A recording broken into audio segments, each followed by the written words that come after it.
Good day. This is Chuck Cameron from Oxford Community TV. The program is My Life. And today we're in an amazingly interesting place talking to Beth Sumner, who's going to talk to us about what she's up to, her life, her operation here, and the future. Well, Beth, first of all, thanks for taking some time to meet with me today. I'm honored, Chuck. Thank you. This should be fun. Yeah, we'll see. I'm looking forward to finding out who the lady is who's now running this Kids Energy Zone and having fun doing it. Okay. Could you tell us a little bit, before we get started, about your background, what we're doing here today, something about this place? Take a couple of minutes and tell us about the Kids Energy Zone and what happens here. Sure. Thanks. We are a gymnastics and ninja sport training center. Yeah, we train children in both of those areas, both of those sports, starting at 18 months, going up actually to 18 years. But we've also had a 30-year-old mother who was just on our competitive team this year too, which was pretty cool. She came back, and so we have instructional gymnastics, we have competitive gymnastics. Ninja sport is kind of like a parkour and obstacle course training. We also teach kinder music here, and we have lots and lots of summer camps. Excellent. And that's a 7 days a week operation? Actually 6 days. So what For the most part, happens on we're day closed 7? on Sunday. We're closed. Okay, it's closed. Sometimes we have some special events, but That's I've been trying to keep it closed in respect of, Understood. Sabbath. All right, indeed. All right. Well, so we're in the middle of a gym. Pretty soon it's going to get full of kids, which will be good fun for us. Yeah. So Hopefully. it'll be fun regardless. Let's take a step back a week or a month or a year or a decade or two, okay? Talk about how Beth started out. Where did you grow up? And what was life like in your home? Let's talk a little bit about you as a girl. Whoa. Okay. So I'm not going to tell you the year I was born, Nope. but I did grow up in Lapeer, Michigan, not too far north from here. Yep. I grew up in a family of 3 children. I had 2 older brothers, one 11 years my elder and one 8 years my elder. So you're the little one. Yeah, I was, my parents always told me I wasn't really planned, I was an accident. A wonderful surprise. But a blessing, Yep. right. So I grew up the baby in the family and always trying to get the attention of my younger brothers, and, but I think one of the things that family structure created in me was, to the benefit and to the detriment, is I grew up to be a real pleaser. Always wanted to make everybody happy. Yep. So that's little. So you went to grade school and high school up in Lapeer, is that correct? Yep, and graduated from Lapeer West. Okay. During those years, let's talk about maybe at home or at school, were there people who had, you might say, an influence in your life, people who you considered to be pretty important in your life, looking back? Yeah, there's a couple things that comes to mind. First of all, I was the only girl in my family, and across the street, kind of kitty corner, was a family called the Ripshinskas, and they had 8 children, and so they were kind of my adopted family. And so that family influenced me quite a bit. We'd always play together, we'd have overnighters, and that type of stuff. So that was fun, and it was nice because I had no sisters. So they were my sisters. From a character influence perspective, I'd say one of the largest influencers was my father. Okay. How so?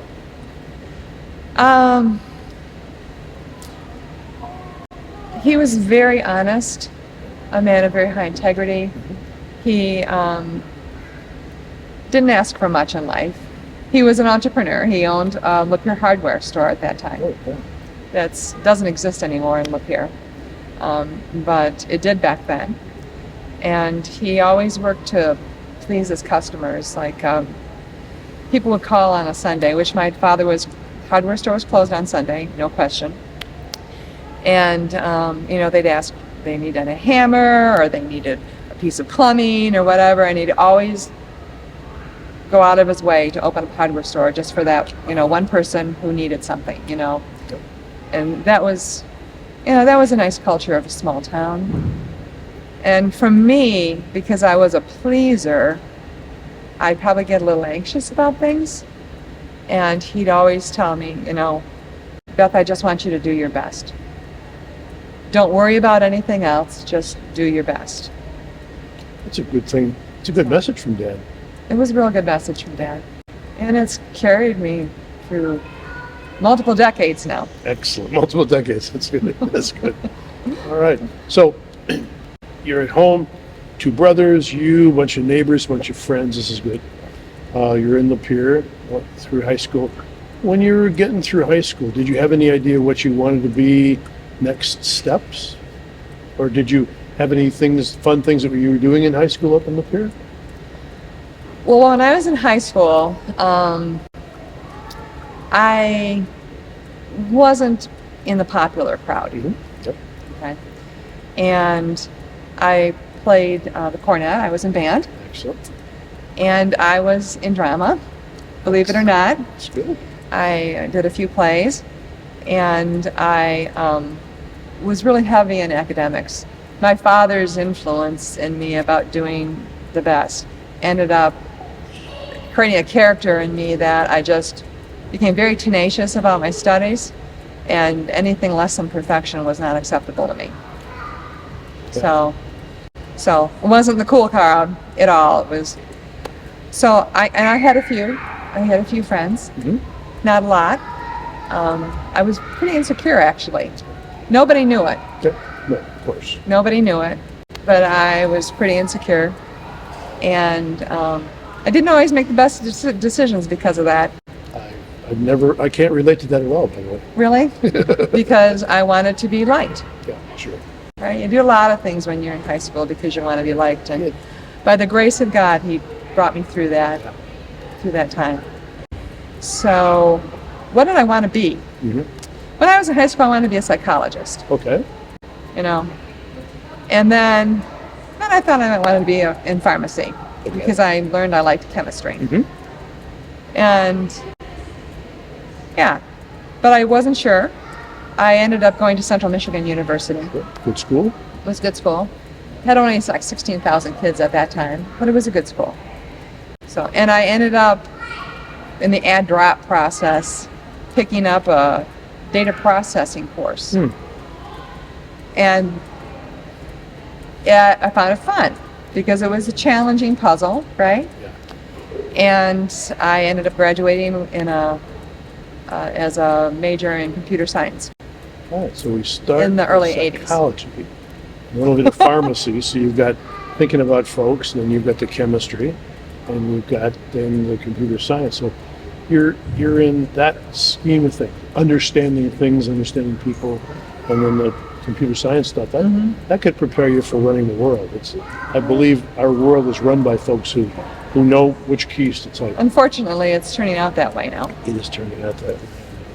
Well, we're going to take a little break, and when we come back, we'll talk a little bit about what next steps happened after that, where you went as a young adult, and we'll check back in with you. So stay tuned, and you stay tuned, and we'll be back to you in just a minute. Okay.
Okay, so you're in high school. Did you do any work in high school? I did. What'd you do? Well, I worked in my father's hardware store. Oh, working in a hardware store would be such fun. Yeah, that was my first job. But my first task in my first job Right. started before high school. Okay. And I put nuts on bolts in a box For Dad. for Dad, and got paid a nickel a box. And the box is, in that big, so it would take a long time to earn that nickel. Yep. So you probably appreciate the value of money. It probably did teach me the value of money. I hope so. One of the many lessons. Got it. Yeah. So we've got you through college. During the time, high school or college, did you have any teachers or professors that you found to be influential, helping you either guide you to the right paths or kind of stay off the wrong paths? I didn't have a teacher professor, but I did have a boss. In my junior year, I had the opportunity to become a resident assistant and Sachs-Herrig dorm, which was a co-ed dorm at that time. And I was an RA on Terra Sachs. And my resident assistant was a beautiful lady by the name of Sunny Roller. And Sunny is just a wonderful person. She had polio when she was 4 years old. And so all her life, she walked on crutches. And now she's in a amigo. She can't walk anymore. But, she used to, on crutches, walk up the staircase to get and down.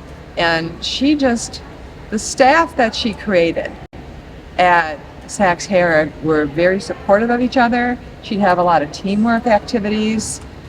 We always had fun together. We always cared for each other. And it created a really close-knit group. And she had a myriad of sayings, and good morning, B. She named me B. That was instead of Beth, that was my nickname. And to this day, when I say a lot of things, I hear Sunny talking. Yeah, that's So fun. she really probably molded my life as much as my father molded my life, That's a big thing. from a positivity perspective and a caring for people perspective. Yes, cute. Yes, love it. So you're through college. You've got a degree in computer science. Computer science, yeah. Right. So what'd you do with that degree? What did you end up doing for work? Well, right out of college, I went to work for General Motors as a computer programmer, it was called at that point in time. I won't even talk about the languages we programmed in because that would age me. But they aren't used anymore. So, and in a business called AC Spark Plug.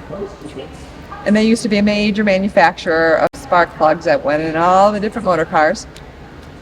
And I developed there from a programmer to a lead programmer to a project manager to a supervisor. And in 1985, I named a year. I guess it kind of dates me. But General Motors bought EDS. And I was in the data processing department, and so I got transitioned into EDS. Yeah. And worked for multiple decades in the computer services industry, serving General Motors, but no longer an employee. In those times, were there people that helped guide your career? Oh my goodness, lots. What? So, but it was mostly from I guess there is one person I can mention that helped guide my career. When I was working at AC Sparkplug, there was a database administrator by the name of Don Sumner. Don Sumner. I've heard that name. You Go heard on. of Sumner before? Tell more of the story, please. We ended up starting to date, and he became my husband. So that's quite an Became my influence. husband. Yeah. Yes. He became, so Excellent. quite an influencer. We've been married almost 40 years, and You are blessed. yes, I'm very blessed. It's Very blessed. good thing. So you're going through life, clicking in keys and and doing all the amazing things that computer people do and project managers do. Where did that lead? Where did that go next? Well, I went from EDS, and Hewlett-Packard bought EDS, so I transitioned to Hewlett-Packard. And then at the last 7-8 years of my career, General Motors decided they wanted to insource. They didn't want a separate company running their computer operations anymore. And I had the opportunity to transition back into General Motors, and I was able to complete my career as a General Motors employee.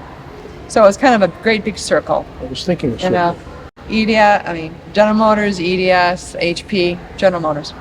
Were you able to consolidate all that wonderful seniority with GM?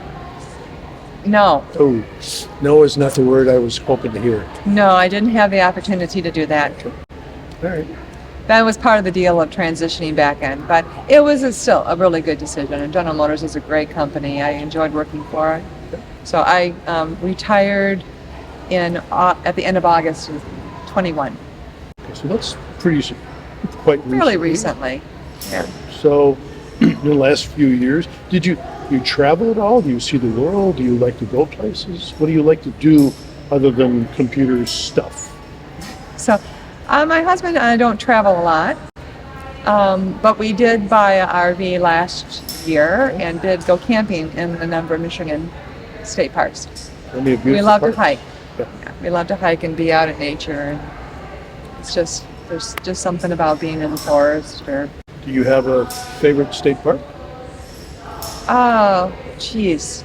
Now you're going to make me remember. I'd say the state parks. Boy, that's really tough. The state parks in the Thumb area. Okay. Yeah. Nice. You can see the I like Huron. Yeah. Sunrise nice. side. Yeah. I like that. They market themselves well. Yeah. And there's a lot of parks that you can camp and see the water at the same time, and that's pretty cool.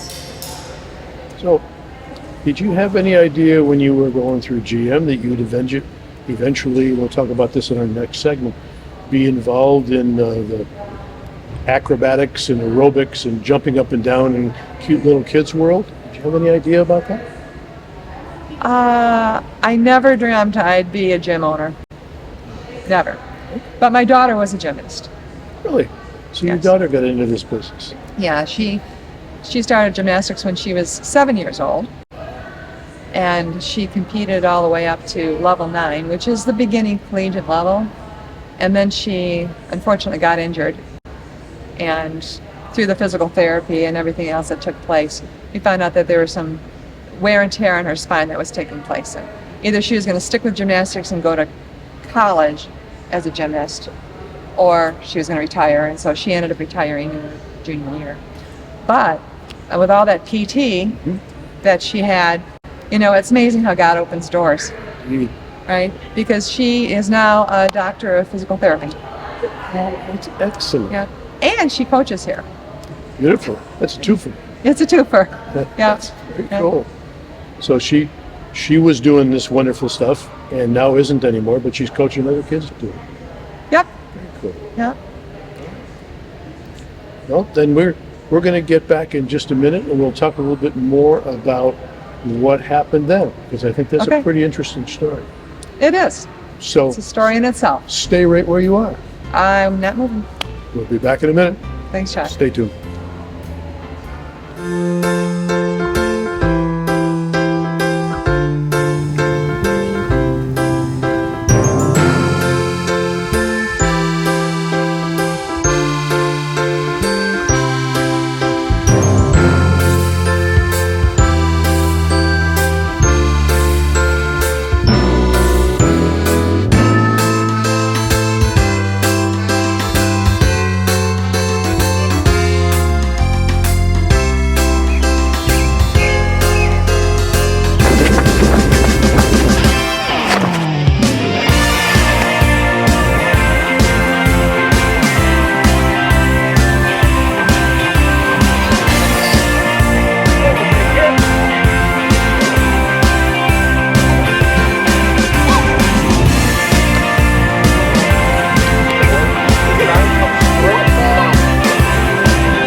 Well, we're back, and one of the things I was going to talk about, you mentioned your daughter and how your daughter was doing gymnastics and all these amazing transition and sequence she did up to, frankly, coaching back here, which is pretty cool.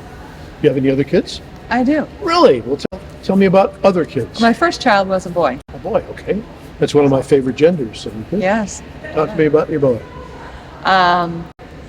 He's a wonderful son. Yep. Always has been a wonderful son. Remember I told you I was thinking originally about becoming a chemist? I do.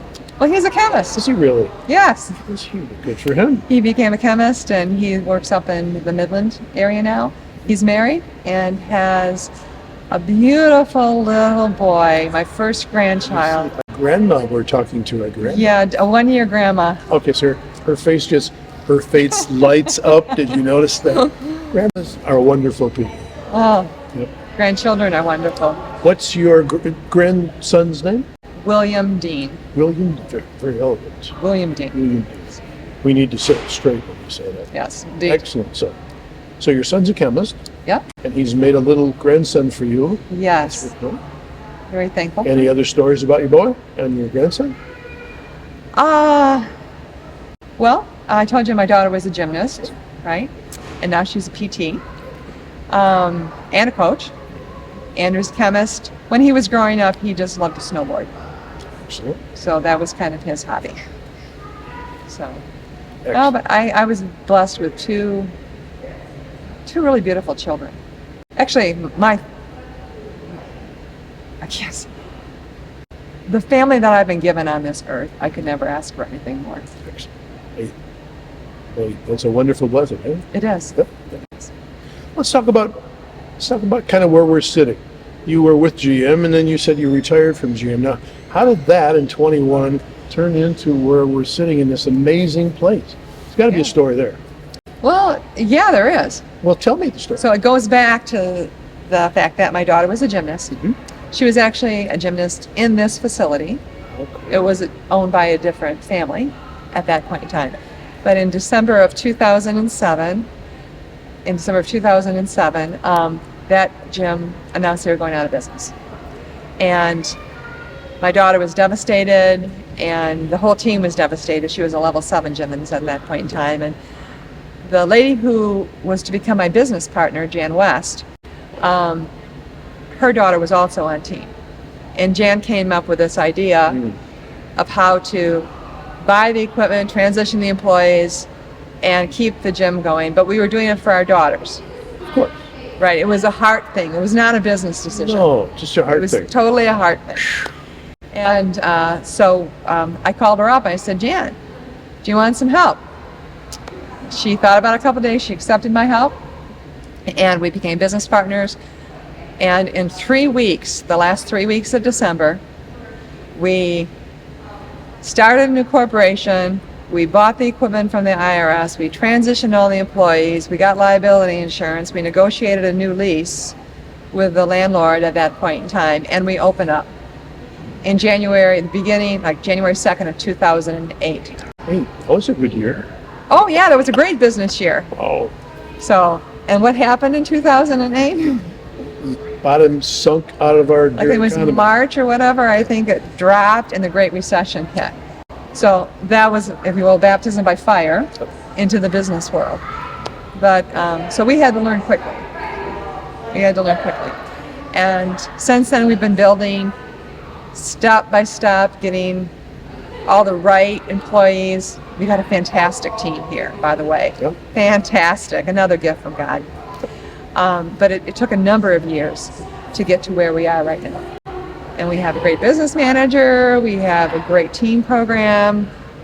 We even, all of our recreational instruction coaches are fantastic. We started Ninja.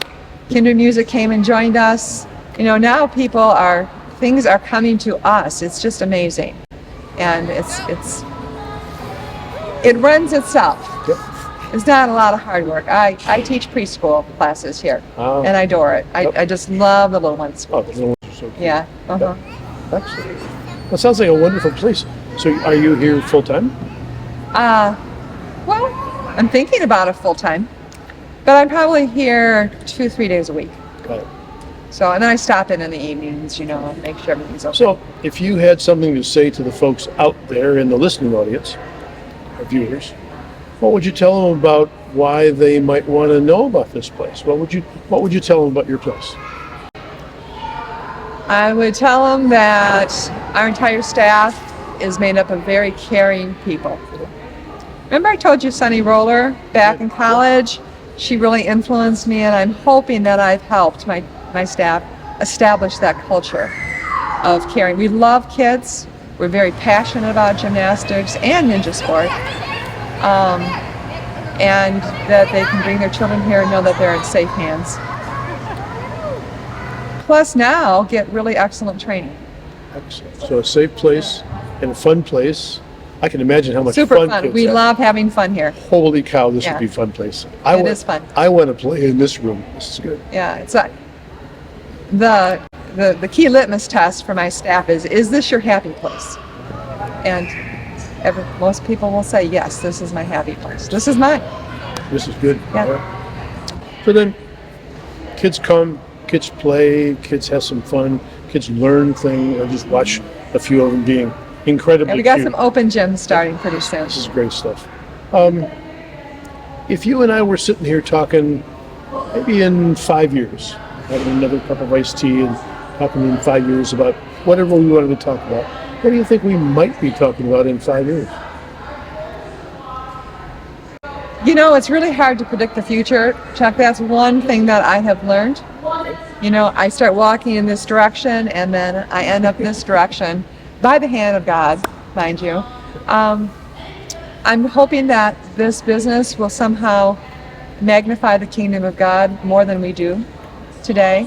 I'm hoping that our Jump for Joy open gyms on the first Sunday of every month at 4:00 continues to build, and the community can have fellowship here. What is Jump for Joy? I don't know what. Oh, Jump for Joy.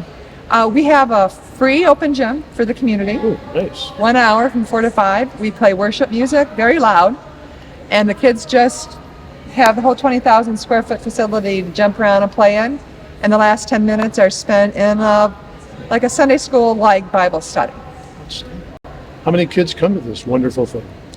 It's been pretty consistent this year, about 40, 50. Lucky 40 or 50 kids, I'd say. Yeah, 40, 50. There's about a core of 25, and then the new people are finding out about this all the time and coming in. I can imagine so. Hey, I do the coolest thing. You should come. Yeah. So you might think that would be expanded in the future sometime. I'm hoping so. I don't know what it looks like, Yep. but I'm hoping that that theme grows. I'm hoping also to own the building that our gym is in versus lease it. But that's from a business perspective. It's a business. I'm hoping to continue to have an excellent gymnastics team. And we're placing there goes a bounce house. We're placing second and third in states in a lot of our teams. I'm hoping we'll get more first placements. That's very cool. I'd say this is a first place kind of place, if I can do a terrible play on words. Lovely spot. The kids seem to have a ball. I've enjoyed talking with you so much. I've enjoyed it too, Chuck. Thank you. And you've got a good message for our community. Will you stay at home? Oh yeah, I love Oxford. Okay, so she loves Oxford. How much better could it be than that? I think the DDA many years ago did some wonderful planning with the storefronts and the view and all the facilities and the parks. This is just a lovely community. Use that. We agree on that. Great restaurants too. It's so much true. All right. Well, I want to thank you for taking time to talk about your life to the folks who watch Oxford Community TV. And up until next time, this is Chuck Cameron saying, we hope you are having a great life, and we hope you enjoyed this program. And stop by. I think you'd like the place. Thanks, Chuck.